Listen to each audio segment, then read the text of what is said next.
kale buterebu ku Saimo Official subscribe ne bannange omukulu yateza akakodyo ssebo tatubulidde gyagenda naye olunaku lwaleero kyakola ka surprise leero tugenda mukolako surprise yagenze eno mu mikolo n'atatugamba tamanyi nti gye tuli tujja ssebo mukulu yetindi bakuyita kutindiga lugendo najja eno n'atuleka ku masengere n'atatugamba naye kigenda okumwewuunyisa nga tumuguddeko ng'ali mu ka surprise olunaku olwaleero Saimo Official agenda kukyala ewaabwe wa mukyala we eno gye tuli mu kyalo naye teyatugambyeko ssebo omukulu oyo yatulese eri mu kikyo bala nze siri mu makanzu nze nsooberera mpola mpola mukube ka surprise awulire nga kimulumye nga bulijjo bwakola naye ka surprise so munaye negattaako paka gye tunaatuukira paka ku mukolo wennyini tetugenda kwogera naye ajja mugwako ng'ali mu kwekubya wa bifaananyi oba ali mu ki ffe tujje atubuulire ssebo lwaki yatulese n'atatugamba nti agenda kukyala ndowooza mundaba nze siri mu makanzu sky balage mpale wansi siri mu makanzu engato tozibalaga kimala twalaga ngatto kuba n'engato zino zonna zabambega kati ffe tuzze ku ka surprise bannaye omusajja ng'awana ka surprise abana oli ka surprise ne Saimo Official balaire Devotion Matovu subscribing ku Saimo Official ne ku Celebrity Track subscribing ku kamera ndiko ne Tony Sky omusajja w'amaanyi era naye yemu kubambega betuzze nabo abazze okubanga bakwata kamera enkesi ekubanga ziketta Saimo gyagenda okukyala naye ffe gye lumanya nti wano omulengera ziri emmotoka zatuuse dda ffe tujidde emmotoka yaffe eri kukuba waggulu ez'abagole ezo zatuuse dda naye ffe tuzze kubbirira mukolo tujje gubbirira batubuulire lwaki yatulese mu kibuga n'atatuleetako n'atayita banneffe abakeera nawe ku makya ssaawa 10 ez'okumakya ku show sumulula n'atulekayo era ddala n'abatanzika nkuwaabire omukulu atuleseeyo kati naffe katukimutuuseeko nzimutulakinga yonna gy'abalaze nze mugoberera mpola mpola era akamotoka kaffe tukalese eri waggulu osobola balengezeeko nga bwe lyambuka eri waggulu abava abantu kati omukolo guli eno balage emmotoka we ziri emmotoka wano we ziri we wali omukolo naye kawulire bwe kiruma nga surprise agikubye ku banne baatera okugwako emitima ne gyagala okutuka leero kawulire bwe kiruma oba agenda kukola atya bannange subscribe to Saimo Official nze Devotion Matovu tweyongere mu maaso nga tulaba omugolo ono oba mugolo oba awerekedde bwerekezi tetumanyi oba awerekedde bwerekezi naye babanga aze kukyala kimuguddeko kachimulume subscribe Saimo Official ka surprise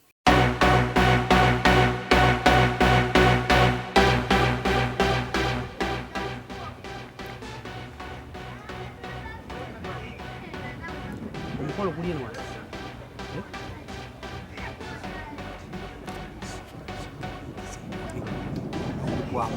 gwamu ngeri yaka surprise awulire bwe kiruma abali abatulaba kati ngenda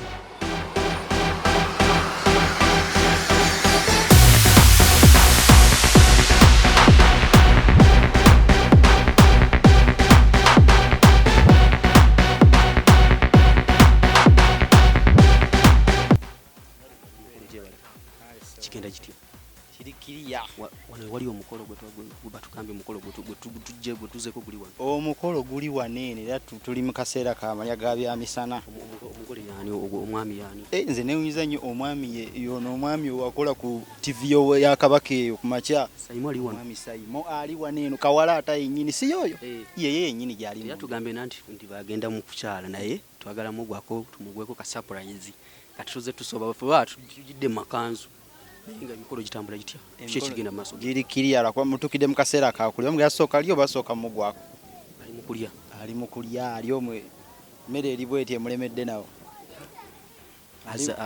abantu bangi munda awo abantu mwe bali naye era bati niki nga omanyi yabadde yekweka naye mba mumuguddeko kiri kiriya baaba gyali eyo munda gyali munaffe tumwewuunyiza tusooke tulabe engeri gye tugenda oyingira oyita wano bwoti tuyitaawo munda bwoti yingirawo munda gyali eyo atudde bano abakyala beetala batwala mmere y'abako batwala mpombo zaabwe nga bw'ozimanyi Saimo Official leero kokiwulire tugenda kugwako osaaga lukyo surprise nga banno ssebo empalaata keyakemu omuliro muganda wange subscribe Saimo Official omukolo gugenda tuwoomera nnyo abagenyi abatali bayite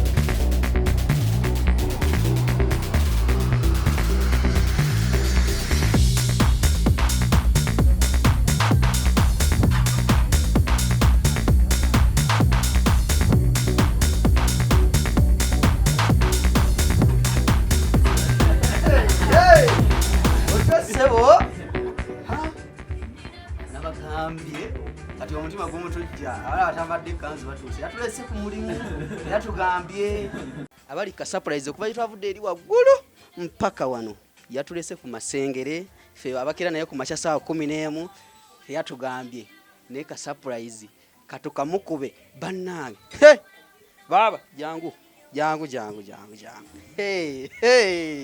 njagala awulire bwe kiruma talina na bigambo mukulu tutuuse watulese ku masengere sebo gye baleko lindako eno tata wafa wangadde nnyo emyaka 9 omanyi kati ennaku zino abantu bafiira ku myaka 5 ate notatuita ku mikolo nga gino egya birthday sebo kati netugamba taata tetusobola kubeera so netukola akabaka ka muzeeyi lwakuba nti akoowa mangu agenze kwebakamuko eno birthday ya muzeeyi muzeeyi awezeza emyaka 9 wabaye tebibanga bitusaze naye birthday gye bambala ewaka oyambala makwanzu n'ekkooti anti kati taata wa buwangwa nnyo yali mukulu wa siga banaye tugambe lindako tugambe nti ayatuwadde amawulire gano tujje tuswame sebo tuzze ku mukolo ogw'okukyala kwa Saimo okwera ne wano mbanga akyadde lwa nsonga wajjajja ewaka bakyala ne bakuwa oluwo famire engagga twakolamu si musango kubanga bamwe temulina tulage ne bakuwa oluwombo sebo kizibu ki ewaka ne bakuwa oluwombo enkoko namba tolinganga nnenya nti ewaffe kuba tulina ssente kakati kyonnenya nga atagamba nti kuno si kukyalako sebo gwe batyagala kibe ki nsobola osaalawo nengenda n'ekikyo kulwabafaani bo abali abatulaba tubaagala kumanya kubanza envudde eri mbagamba kirala ate gwe otugamba nti birthday eno birthday ya muzeeyi birthday ya muzeeyi lwakuba ne waffe tebatukiriza kutambulatambula nani muleese lindako otolindako ebigambo bye tebikwatagana ozose tugamba nti muzeeyi awumuddemu kati bigattegatto ojjemu ekituufu gwe byolabye bikwatazeganye ennyo bimanya kyekiba ekituufu omukyala aliyo ekyo nakyogera naye tetuli kukyalako sebo fula ali bakuwa emmere ffe tuli bantu bagagga abatulaba katusooke tulya emmere tulabe bakiggwerawa obe neeba surprise balabako eddakiika 5 ebinyuma bibeerayo nga biggwa babeerewo gye bikiggwera bajja kakasa ki ekituufu bo wakibapapa wakibagala labako eddakiika 2 atalina data agule kano akagambo kagenda erimmwe abakyalaba omukolo guno kyemmanyi gye biggwera eyo tujja tegeera ekituufu sebo kati tunzise tutya kukyala ku birthday andi emmere y'abandi surprise tukyagenda mu maaso ka surprise Saimo official subscribe banenja mu subscribing omukolo guno gye guggwera n'omuntu akyala ne ng'azze ku birthday ne muwamu oluwombo lulamba mugyebale subscribe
abaffe mwebani sebo mukama wange n'abakulu abali awo jasita bakulya ku maloboozi gaabwe kyakusaba ntijangendeze ku musiro tweyanza tweyanzeege muganda agamba yeweeza omumba gwe bazikuba sebo mukama wange ffe ekisookera ddala tuli bazzukulu bandugwa ekyamazima tulina ensonga bazzukulu bandugwa esebo tulina ensonga oba oliawo yamukatagga etuleese wano mu maka muno mukama wange tuze okulaba senga ku lwa muwala we Mbabazi Patricia ekyamazima mukama wange ensangi zino ebintu bikyuseemu abaana nazikola basiimiranga basiimire naye abaana basoma besanga ku zi university abafuna otawanyizibwa besanga ku mirimu bagira WhatsApp, Facebook, Twitter awo wonna besangawo naye ogera nosanga omwana omu ow'obuwala nasanga mwana munne mwana mulenzi bwamusiima nosanga omwana ow'obuwala nga Mbabazi Patricia nagamba nze nebyange tebikoma wano nasooka amuyimbira akayimba ka Chosen Becky nti nze maama yankuza kakati olw'okuba omwana owu aba yakuzibwa amugamba ebyange tebikoma wano bijja tuukako ewa ssenga kubanga singa kyali mukyala yandibadde taata era oba oli awo ebigere bino byetuwuubyeko wano okulaba ssenga ku lwa muwala we ekyamazima ssenga ye tatumanyi naye ate Patricia atumanyi bwana atwanjula ewa ssenga tojja laba akamwenyumwenyu bwe wange nga bakuwa n'engalo se naye ngazikuba okumanyiire bwetyo bwetutambula nga kamalabye n'ab'ennyumba eno sooka gaaya mu nsonga ez'enjawulo WhatsApp, Facebook, Twitter simanyi muwala wange Patricia essimu gye yagijja tetubakiriza masimu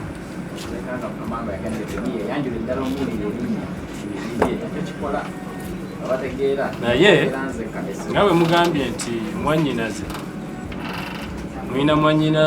mwina muganda wange omu gwe mwayitamu aliwalako era kirabika nja kwetaagayo engeri oba ya mafuta mpola mpola nabe nga ndeeta mwannyinaze Erade banyabo bulungi banyabo nsiyamta banyabo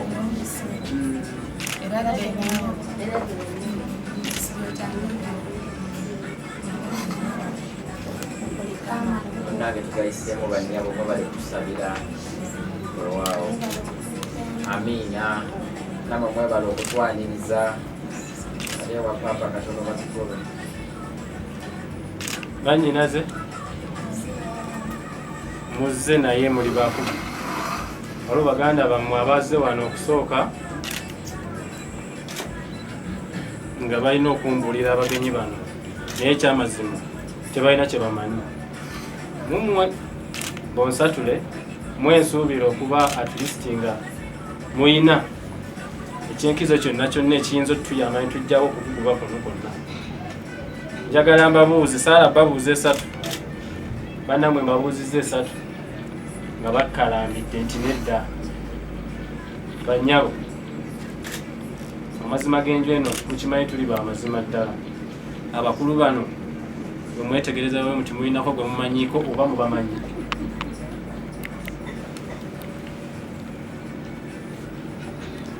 omulundi ogusooka gwego muze ogwokubiri n'ogwokusatu oba nkome ku gusooka nti bwe mwetegereza mukuba amaaso eruuyi n'eruuyi amaaso eruuyi n'eruuyi abakulu bano mubamanyi oba muyinza okuba n'ensonga ddala imanyi lwaki batuzinzeeko essaawa eno sanyukira ekigambo kino Yesu Mukama atwagala nnyo alina bingi ebinsanyusa naye ekisinga nti nze yimba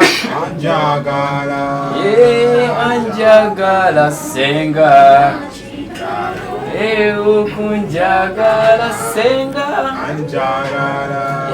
olw'ekisa kye senga nangera mwagala senga tweyanza mu muwenga lusenga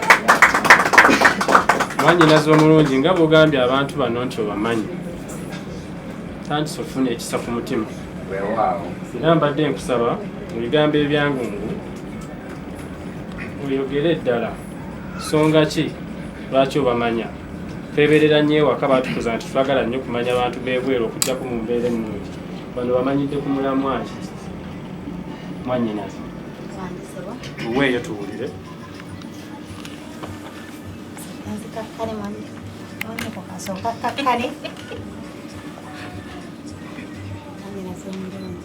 Basebo watu mukunkumula ensobi egyo weewaawo awo nga tuteŋŋana. Abantu abo twali tukyasoma engeri muzeeyi gye yali omukambwe sitampu gye twali eyo tulina gye twali tuli ku biiki eyo tusinkana omwami mukwano gwange omwami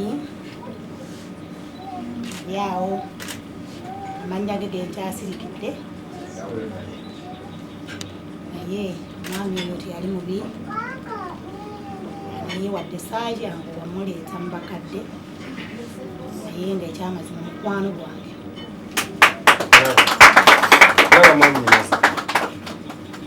era ndowooza budde buno ekaseera banjulire Mwannyinaze nkulaba era neesunga okwongera okufumita emboozi eyo. Fumita emboozi tuwulire ddala. obumpimpi omwami oyo mwami muganda waffe wa wano nga kitaffe bwe yatugambanga alina abantu be yatugaananga amawanga ge yatugaananga n'atugamba muge yatubuuliriranga mwe mwali omwami Semwogerere Mwebale kukwata bigambo bya ssebo. Simoni Semwogerere ensonga obaaliwo.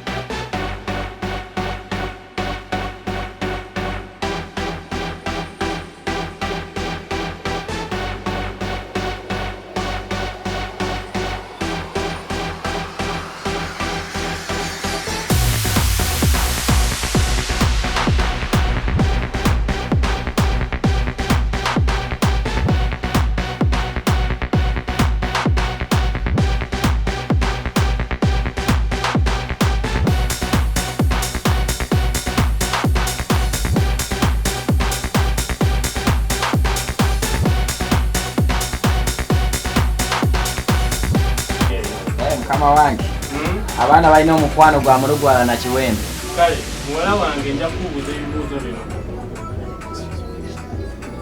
Oyo omukulu oyo gw'opikinze mu bangi yani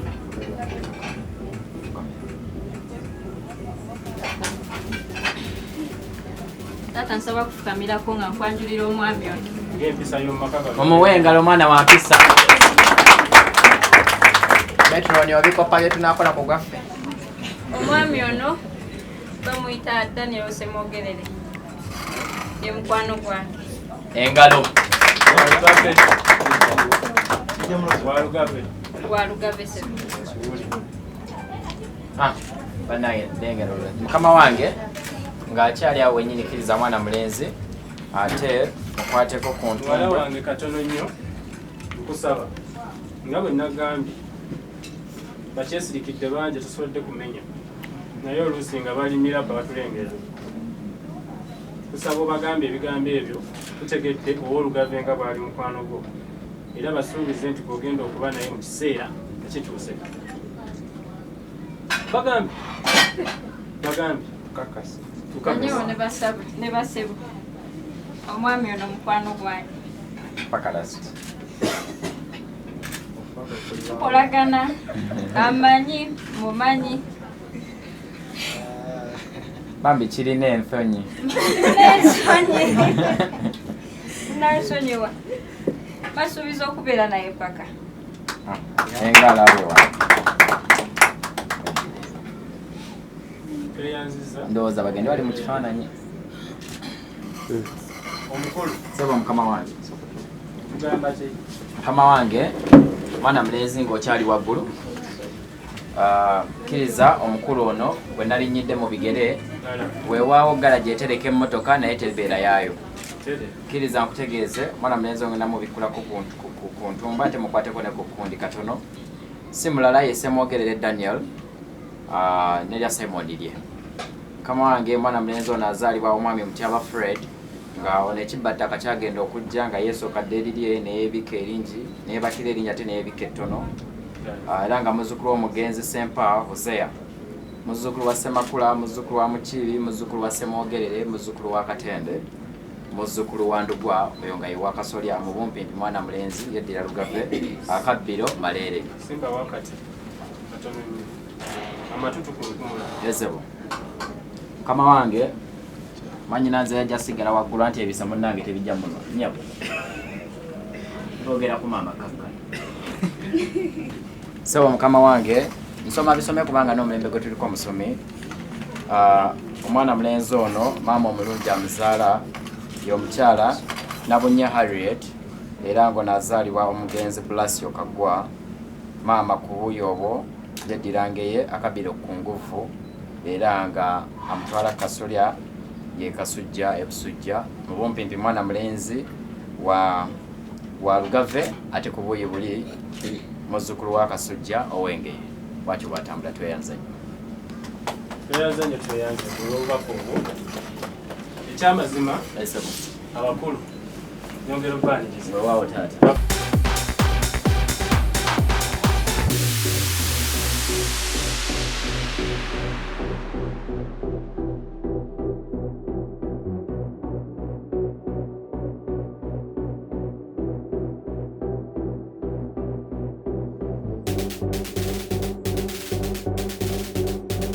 Alright, gwali ku Saimo official ndowooza olengera ensonga zino bwe zitambula bannaye. Saimo kati mugole ajudde awedde.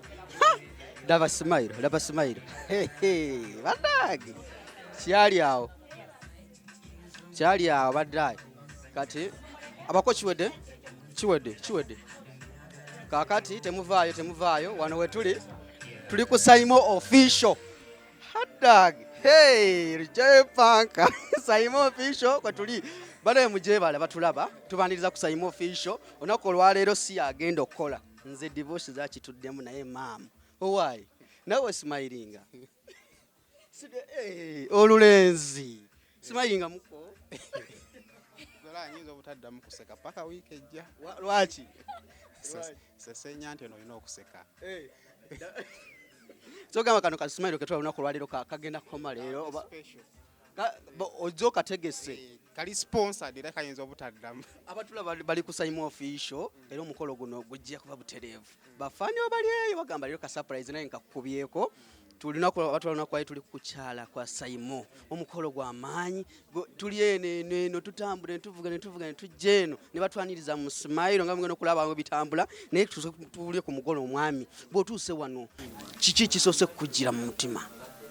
Of course ngalubudde mu byokwekaza bitiisaamu bya buvunaanyizibwa nnyo n'okulabika nti oli wa buvunaanyizibwa.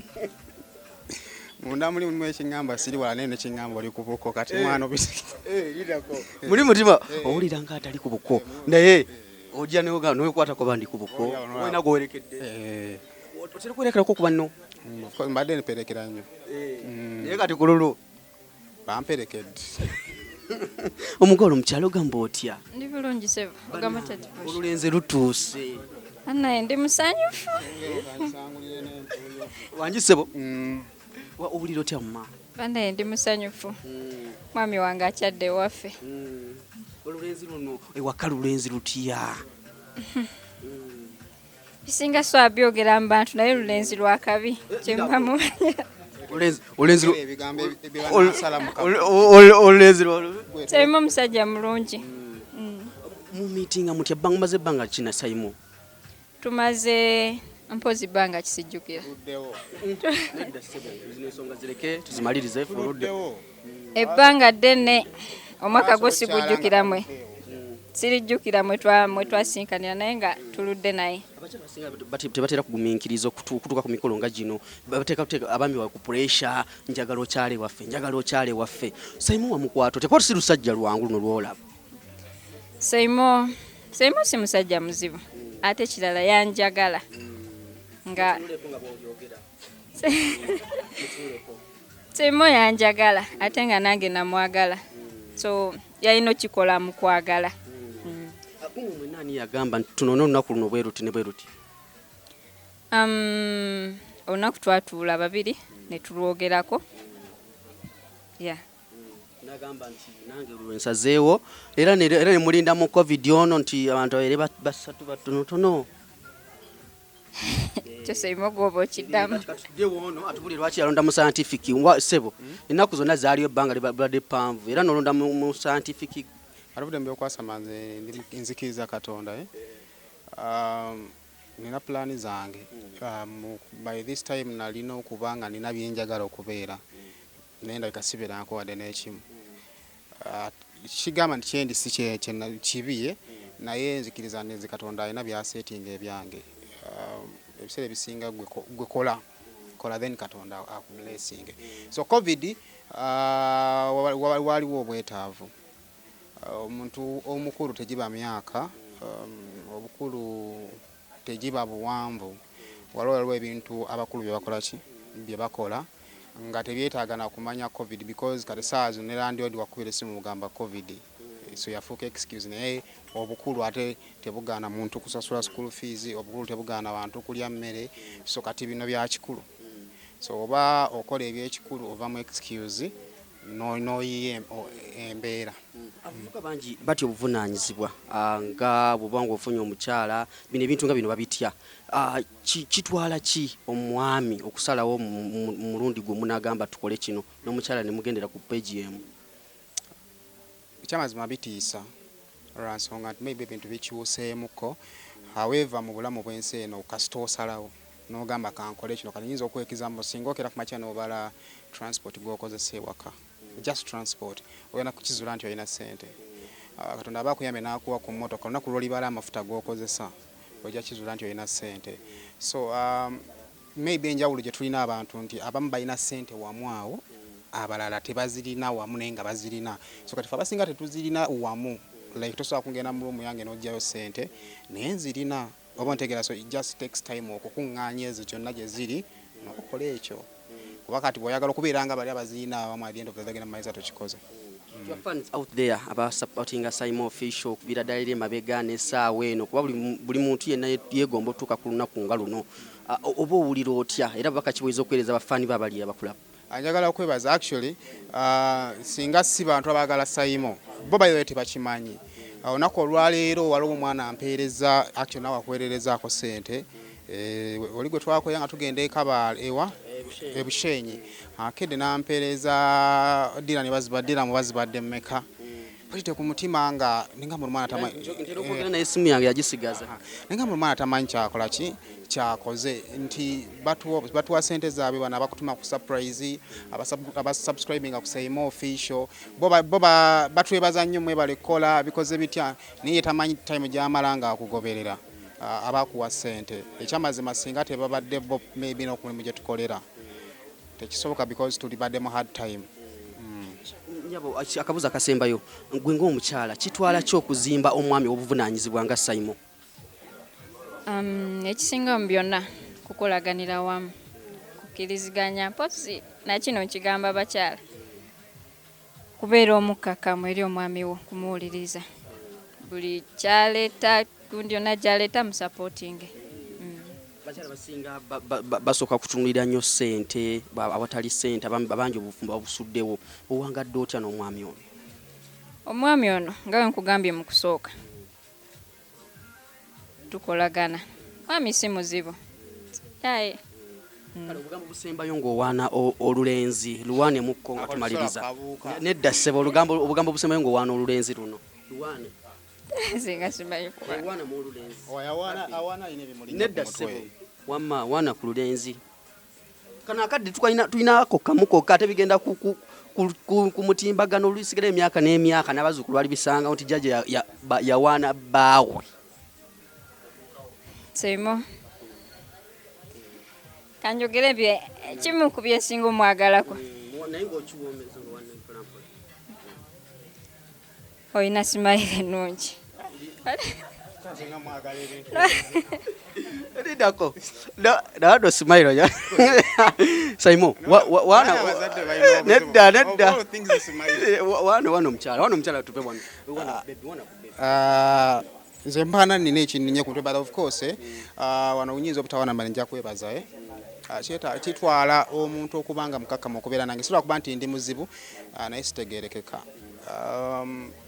Nakulira mu family unfortunately nga ndine mama wange yekka.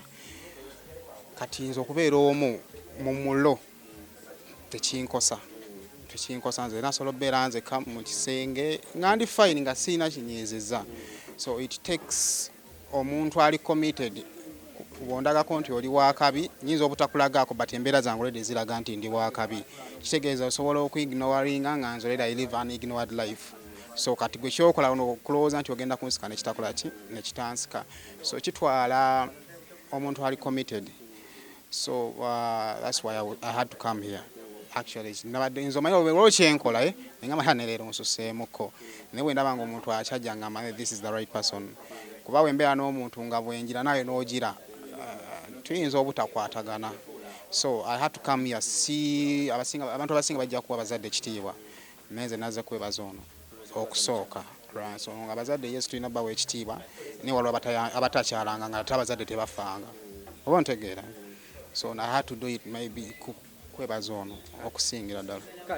Tweyanza oyo Saimo gwe mumanyi Daniel Semwogerere mumuwulidde olunaku olwaleero bannanga akyadde. Essuuti eno njambalidde baana abali Dubai abali Abu Dhabi abali luddawa aka surprise naawe tukakubyeko kano nkabambalidde bambi babbe byabo buli babbe byabali mu biyumba buno mbambalidde bo abalala tunayambala ekirala. Kale omukolo oguddako nga guno guddako kana isooka weeresa mu interview nga tongambe ebimu tobibuuza. Wagisebo?